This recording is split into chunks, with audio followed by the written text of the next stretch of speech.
नमस्कार श्रोते हो, दीपक रेगे कथाकथन चॅनलवर तुम्हा सगळ्यांचं मनापासून स्वागत करतो आणि एकच विनंती करतो की तुमच्याकडून जर चॅनल सबस्क्राईब करायचं राहून गेला असेल तर प्लीज चॅनल सबस्क्राईब करा. तुम्ही ऐकताय द स काकडे यांची पंचफुला ही कादंबरी आणि आज या कादंबरीचा 15वा अर्थात शेवटचा भाग. मुकुटरावांना हाक घातली गेली.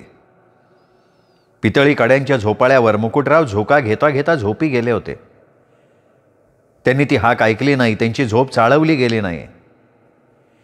शेवटी तिने कडेवर घेतलेल्या छोट्या पर्वतरावांना म्हटलं, पर्वतराव, बघितले का तुमचे तीर्थरूप? छोटे पर्वतराव उत्तरादाखल हातपाय आपटून हसले. त्यांनी बाळमूठ तोंडाशी लावली. पंचफुलाला जाणवलं की मुकुटरावांनी झोपेचं वेड पांघरलेलं दिसतंय. तिने मग सरळ झोपाळ्यावर अंगाची कोंडी करून झोपलेल्या मुकुटरावांच्या तोंडावर छोट्या पर्वतरावांचा कोवळा हात आपटला, तरीही मुकुटराव जागे होईनात. मग मात्र पंचफुला सावरली. तिचं लक्ष मुकुटरावांच्या तोंडाकडे गेलं.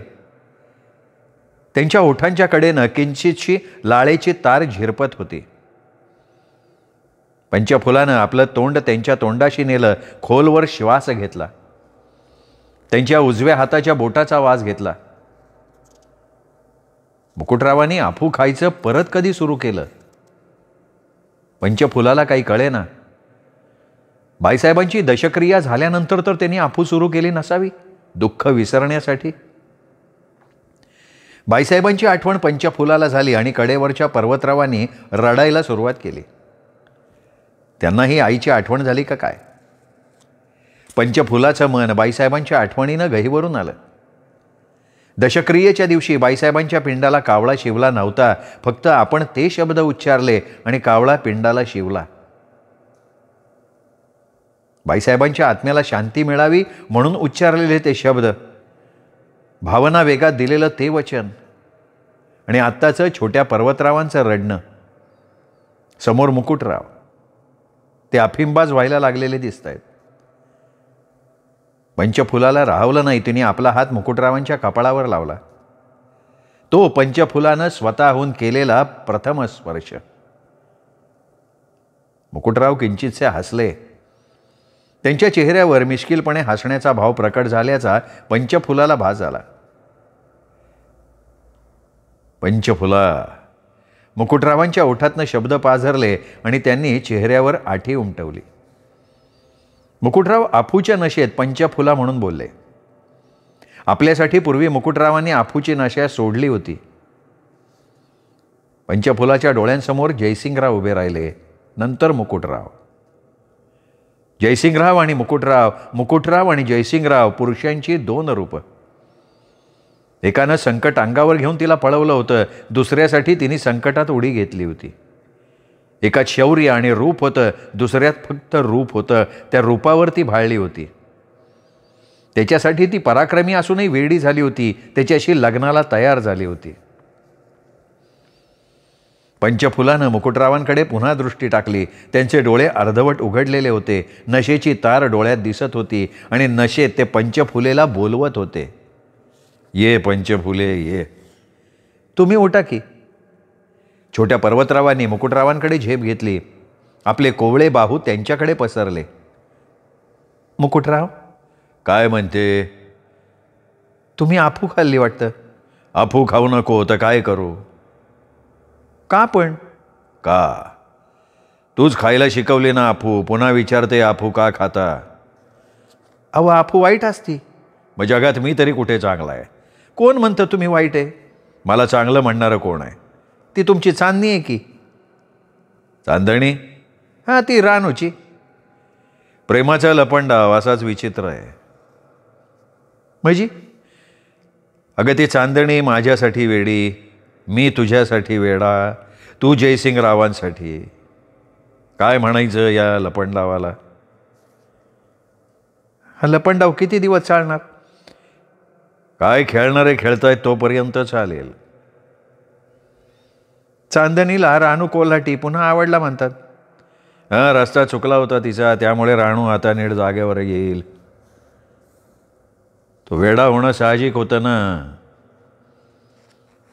त्याची लाडकी त्याला सोडून दुसऱ्याच्या पाठीमागे लागली होती. मग त्यांनी का नाही अफू खायला सुरुवात केली? कळतंय का माझं बोलणं? कळतंय तुला? मुकुटराव, आता तुमचे छोटे पर्वतराव भात बीत खायला लागले, चांगले रांगतात. आता ते उठून उभं राहायला बघतात. त्यांना सांभाळायला कोणीतरी बाई न्यामा. अनुसयाबाईंना बोलवू द्या. आणखीन पर्वतराव मोठे व्हायला हवेत, खूप मोठे. बरोबर आहे, त्यांच्या आजोबासारखे मोठे व्हायला पाहिजेत. मुकुटरावांनी खिडकी बाहेर पाडलं. वाड्याच्या दरवाज्यावर गडबड उडालेली दिसत होती. कोणीतरी आत यायचा प्रयत्न करत होतं. कोण आहे रे? मुकुटराव खिडकीतनं ओरडले. बंक्या खबर द्यायला धावत आला. शब्बीर गारुडी आहे. शब्बीर, त्याला चौकात उभं कर, आलो मी. मुकुटराव घाईनं उठले. त्यांची नशा शाप उतरली होती. मुकुटराव चौकात गेले. शब्बीरच्या दोन्ही बाजूंना 2 पहारेकरी होते. शब्बीरचे डोळे लाल गुंजेगत लाल झाले होते. त्याच्या तोंडाला मद्याचा वास येत होता. त्याच तालात तो बडबडला, अरे पंचफुला नागन आ जाओ. नागन? मैं नाग, तू मेरे नागन. तुला नागन पाहिजे? पंचफुला, आजा आजा. आणि पंचफुलानं शीळ घातली. ती शीळ ऐकली आणि वाड्याच्या मोठ्या भिंतीच्या बेळातनं एक नागिण सरपटत आली. शब्बीर, बोल ना. तुला पंचफुला नागन पाहिजे? नागन. आणि त्याच्या आवाजाच्या रोखानं सरपटत आलेल्या नागिणीनं उडी घेतली. तिने सरळ त्याच्या गळ्याला विळखा घातला होता. शब्बीरनं तोंड वासलं तर त्याच्या जिभेला नागिणीने कडकडून दंश केला. शब्बीरची नशा उडाली. त्यानं गळ्याभोवतालचा विळखा ओढून खाली टाकला. त्या नागिणीला बघताच तो ओरडला, अबे नागन, तू तू आंधी नागन, साली तेरी आंखें मैंने निकाली, भाई साहब का दूध पी थी, आंखें मैंने निकाली थी, इसलिए तू मेरी दुश्मन बन गई क्या? शब्बीर, आता काय रे? मुकुटरावाने विचारलं. तुम्ही नका काळजी करू, तो याला मरल आता. सापाशी खेळणारा शेवटी साप दंशानच मरतोय. अरे तू अभी भी सर्प के साथ खेली थी ना. हां, पण तो माझा धंदा नव्हता ना, माझी आवड होती ती. पंचफुला, तुला सर्पाचं विष उतरवता येतं ना? येतं की. पंचफुला मुझे बचा लेना. मेल्या कशासाठी वाचू रे तुला? जंगलात माझ्याशी अतिरेक करायला लागला होता. हां, मर असाच. अगं पंचफुला, त्याला वाचव. अहो, या शब्बीरनं तुमचा नाश करण्यासाठी जी नागिन फेकली होती ना, त्याच नागिनीने त्याला दंश केलाय. मरू दे त्याला. तुमच्यासाठी त्यांनी दुसरा जहरी साप पकडलाय, तो तुमच्यावर सोडणार तो. अगं मी मरणार असलो तर मरू देत की मला.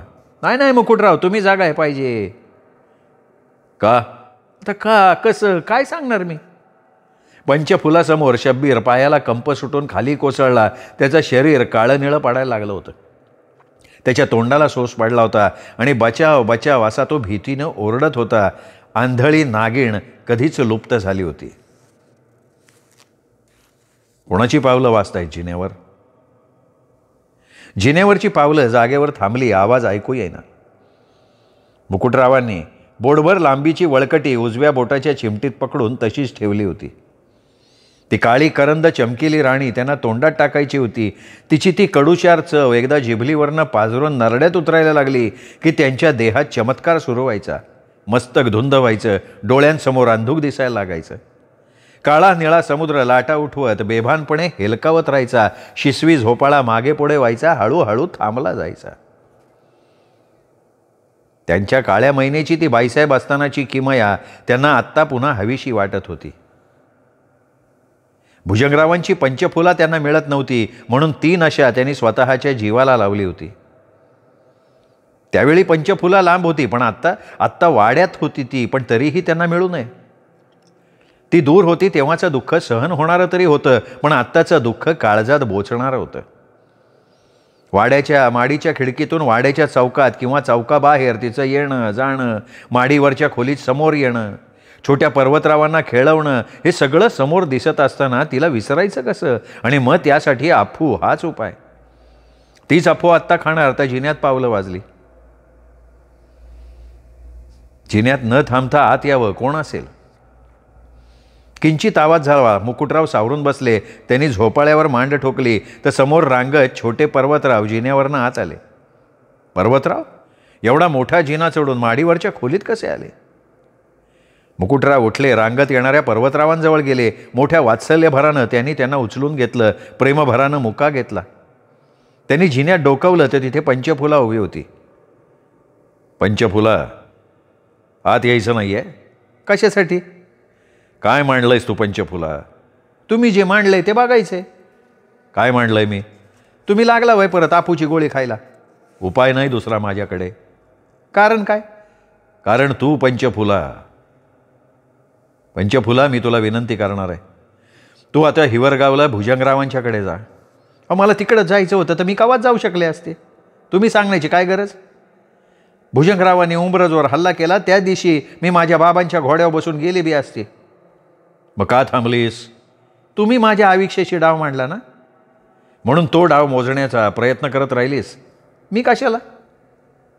डाव मांडणारा, मोजणारा आणि मोडणारा तो एकमेव देव. तो जसा खेळायला सांगन तसं आपण वागायचं. आज अचानक देवाचं नाव घ्यायला लागलीस. त्या देवानं इच्छा दिली नसती ना तर नदीच्या वाळवंटातल्या युद्धात मी छोट्या पर्वतरावांचा कावळा जीव घेऊन उमरजच्या हद्दीत आले नसते. देवानं इच्छा दिली नसती तर बाईसाहेबांच्या दशक्रियेनंतर मी इथं थांबलेच नसते. तुझं बोलणं माझ्या समजण्या पलीकडचं आहे पंचफुला. मला तर तुझं व्यक्तिमत्वच गूढ वाटतंय. चिटकीन नाही ना वाटत मी? ते तुझं तुला माहिती. सापाशी खेळ करणारी तू आणि तुम्ही. मी मग काय आता चिटकिनीशी खेळणाऱ्याला काय म्हणायचं? पंचफुला, तुझा ध्यास घेतला होता मी बाईसाहेब असताना. बाईसाहेब मला देव मानत होती. त्या नसताना सुद्धा मी अजूनही तुला विसरू शकत नाही. काय सांगू तुला? वेडाय म्हणून सगळा खोळेपणा करून बसलो मी. मग द्या खोळेपणा सोडून. हा खोळेपणा मी या नशेत मेल्याशिवाय. मुकुटराव, का वाईट वाटलं तुला? तुझ्या डोळ्यात पाणी पंचफुला? अहो, तुम्ही मरणाची भाषा का करताय? मग का जगायचं कशासाठी? ज्याच्यासाठी जगायचं ते मिळत नाही आहे. कोण म्हणतं मिळत नाही? मुकुटराव, तुमच्यासाठी या वाड्यात राहते ना मी. माझ्यासाठी? मग अंतर राखून का राहतेस किंवा दूर राहण्याचा का प्रयत्न करतेस? हा उल्लूपणा करायला मी काय ती चांदणी आहे का? अगं, जयसिंगरावांसाठी हा वाडा सोडून तू शब्बीरला बरोबर घेऊन गेली होतीस ना? मुकुटराव, त्या तुमच्या मोठेपणानं मला बांधून ठेवलं हो. त्या वेळेपासनं माझी पावलं सारखी या वाड्यासाठी तडफडायला लागली. बाईसाहेबांच्या दशक्रियेच्या दिवशीचा पिंडाला शिवायचा तो प्रसंग.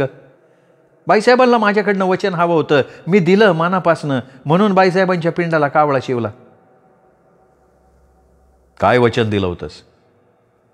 काय दिलं असन? अगं, तुझ्या मनातलं मी कसं ओळखणार? माझं मन ओळखता येत नसेल तर माझ्यावर प्रेम का करता तुम्ही? ज्याच्यावर प्रेम करायचं ना त्याच्या मनाचा अभ्यास पाहिजे. निस्ता संशय नाही घ्यायचा. मला सांगा इनामदार, रायभान इकडे येत नाही कशासाठी? ते तुला माहिती असेल की? मला माहिती हो, तुम्हाला माहिती का? तुमचं मन मी इथं मला पळवून आणलं ना तवाच ओळखलंय. दुसऱ्याची केलेली स्तुती तुम्हाला आवडत नाही. तुम्हाला वाटतं पंचफुलेनं स्तुती करावी ती फक्त मुकुटरावाची. मुकुटरावाशिवाय तिच्या तोंडात दुसऱ्या कोणाचं नाव असू नये. मुकुटराव, तुमच्या संशयी मनाला खतपाणी मिळू नये म्हणून मी रायभानला इथं यायचं बंद केलं. अहो, ते इतक्या मोठ्या मनाचे की त्यांनी बी शब्द पाळला. बाईसाहेब माहेरहून आल्या त्या दिवशी मांडी बरी नसताना सुद्धा ते घोड्यावर स्वार होऊन आले. ते जर चांगले असते ना त्या दिवशी तर बाईसाहेब गेल्या नसत्या, जिवंत राहिल्या असत्या तुमच्या वाड्यासाठी. अहो, तुमची पंचफुलं पुन्हा पळून नेऊ नये म्हणून त्यांनी जीव घातला. गोळी मांडलीत रुतली त्यांच्या. त्यांची सेवा न करावी तर ते मेले असते. मुकुटराव, ज्यांनी तुम्हाला मला आणण्यासाठी मुख्य मदत केली त्याच्यावरच तुम्ही उलटला वय. तुम्हाला वाटलं पंचफुलाचं आणि त्या रायभानचं काहीतरी असावं. मुकुटराव, रायभान इतक्या नीच मनाचे नाहीत का त्यांनी माझी अभिलाषा धरावी. नीच आहे तुम्ही. बाईसाहेब असताना तुम्ही माझी अभिलाषा धरली. मी वाड्यात असताना चंद्राची अभिलाषा धरली. पंचफुला, मला माफ कर. रायभानविषयी माझा गैरसमज झाला. पण तू रायभानला इकडे येऊ नको म्हणून सांगितल्यावर त्याला काय वाटलं असेल? स्वाभिमानी माणसाचा अपमान झाल्यावर त्याला काय वाटतं ते त्याच प्रकृतीच्या माणसाला कळणार. बाईसाहेबांच्या वादाचा सूड तुम्हाला नाही घेता आला इनामदार, पण जयसिंगराव तर क्रांतिकारकांनी जाळून टाकले ना. नाही, क्रांतिकारकांनी नाही जाळलं त्याला, बाईसाहेबांचा सूड घेतला रायभानाने. म्हणजे रायभान क्रांतिकारक बनून गेला. क्रांतिकारकाच्या नावाखाली जयसिंगरावांना ठार मारून वाडा जाळणं सोपं होतं. हे तुला कसं माहिती? कारण मी होते रायभान बरोबर त्या वेळेला. कारण त्या गावची आणि वाड्याची मला पूर्ण माहिती. त्या वाड्यात मी जयसिंगरावासोबत राहिले होते. धन्य त्या रायभानची. बाईसाहेबांचं सांडलेलं रक्त त्यांनी वाया नाही जाऊ दिलं.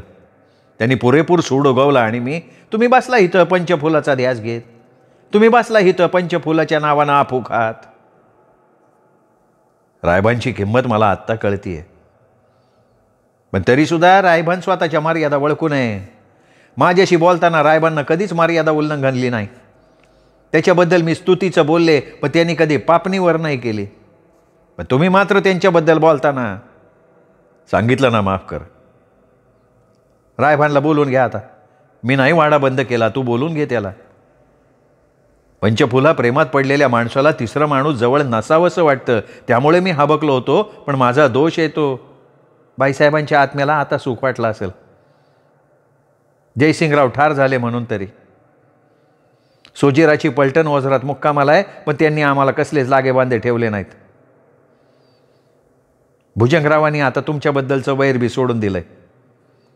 जयसिंगरावाची लायकी त्यांना कळली. जयसिंगरावाच्या सहाय्यानं आपण मुकुटरावाचा नक्षा उतरवू हा त्यांचा भ्रम दूर झाला. जयसिंगरावांनी त्यांच्या मुलीला कशी वागणूक दिली हे मी त्यांना सांगितलं. म्हणजे तू हिवरगावला जाऊन आलीस? रात्रीच गेलते. तडपडणाऱ्या बापाचं मन शांत करणं हे पोरीचं कामच आहे. माझ्या आईला पण भेटून आले. अगं पण भुजंगरावांनी तुझी सुटका केल्याखेरीज तू जाणार नव्हतीस ना. बाईसाहेबांच्या वचनात अडकली ना, त्यासाठी जायला लागलं. दशक्रियेच्या दिवशी बाईसाहेबांच्या पिंडाला कावळा शिवना, तेव्हा मीच उठले, त्यांना हवा तो शब्द दिला. मी म्हणले, बाईसाहेब मी छोट्या पर्वतरावांना आईचं प्रेम देईन, त्यांची आई होईल मी. खरं पंचफुला? पण त्यासाठी तुम्हाला गरोदर पंचफुला स्वीकारावी लागल. मी सांगू पंचफुला, तुझं गरोदरपण हे खोटं आहे. कोण म्हणतं असं? तुझं गरोदर असतीस तर तू घोडदौड केली नसतीस. आज 7 महिने होत आलेत, पण तुझ्याकडे तसलं काही लक्षण दिसत नाही. मुकुटराव जयसिंगरावांसाठी मी धडपडले, पण तो मूर्खपणा होता. बाईसाहेबांच्या हत्येनंतर जयसिंगरावामधला क्रूरपणा मला कळला. त्यांच्या वाड्यात असताना रोज रात्री ते माझं दार ठोठवायचे. शेवटी त्यांनी न राहून माझं दार फोडून अतिप्रसंग करायचा प्रयत्न केला. तवा तिथनं पळाले आणि तुमच्याकडं आले. कारण तुम्ही मोठ्या मानानं शब्बीरसोबत मला वाड्याबाहेर सोडलं होतं, तेव्हा तुमच्या मोठ्या मानाचा मला प्रत्यय आलता. मी चालत होते वझरची वाट, पण माझं मन त्यावेळेपासून तुमची ओढ घेत होतं. तुमच्या वाड्यात तुम्ही किती मर्यादेनं वागलात, संयमानं वागलात. बाईसाहेबांना शब्दवचन दिलं तुम्ही. तुमचं आवडणारं व्यक्तिमत्व माझ्यासमोर होतं मुकुटराव. हे मी तुम्हाला आज सांगते, कारण आज या गोष्टीला अर्थ आलाय म्हणून. मुकुटरावांनी कडेवरच्या छोट्या पर्वतरावांना झोपाळ्यावर बसवलं. मग मुकुटरावांनी पंचफुलाला जवळ घेतलं. पंचफुलानं त्यांना प्रतिसाद दिला. मुकुटराव आणि पंचफुला एकमेकांच्या मिठीत उभे होते आणि त्याचवेळी वाड्याच्या दरवाज्याशी घोड्याच्या टापा वाजल्या. बंक्या त्या घोडेस्वाराकडे संशयानं बघत बोलला, कोण तुम्ही? आम्ही मुकुटरावाला भेटायला आलोय, सांग त्यांना. तुमचं नाव? बंक्या, मला ओळखत नाही का तू? तो करारी वृद्ध म्हणाला. काय निरोप देऊ? म्हणाव हिवरगावकर भुजंगराव पाटील आलेत भेटायला. माडीच्या खिडकीतनं त्याचवेळी मुकुटराव पंचफुलानं घोड्यावरनं खाली उतरलेल्या भुजंगरावांना बघितलं. पंचफुलानं मग लाजून मुकुटरावांकडे बघितलं. पंचफुला छोट्या पर्वतरावांना घेऊन आपल्या खोलीकडे पळाली. मुकुटराव इनामदार स्वतःहून जिना उतरून खाली आले. वाड्याच्या चौकातनं पावलं टाकत भुजंगराव पाटलांचं स्वागत करण्यासाठी दरवाजाकडे गेले आणि भुजंगराव पाटील भारावल्यासारखे मुकुटरावांच्याकडे बघत उभे राहिले. मित्र हो, पंचफुला ही द स काकडे यांची कादंबरी इथे संपली. ही कादंबरी तुम्हाला आवडली असेल. या कादंबरीची प्लेलिस्ट म्हणजे 1 ते 15 भाग आपल्या मित्रपरिवारात, नातेवाईकात शेअर करायला काहीच हरकत नाही. ही प्लेलिस्ट लगेचच्या लगेच शेअर करून टाका. प्रत्येक व्हिडिओ शेअर केला तरीही काहीही हरकत नाही. आणि हो, तुम्ही स्वतः चॅनल सबस्क्राईब करायचं राहून गेला असेल तर प्लीज चॅनल सबस्क्राईब करा. पुन्हा भेटूयात वेगळ्या लेखकाच्या वेगळ्या कादंबरीसह पुन्हा एकदा. तोपर्यंत नमस्कार मित्रो.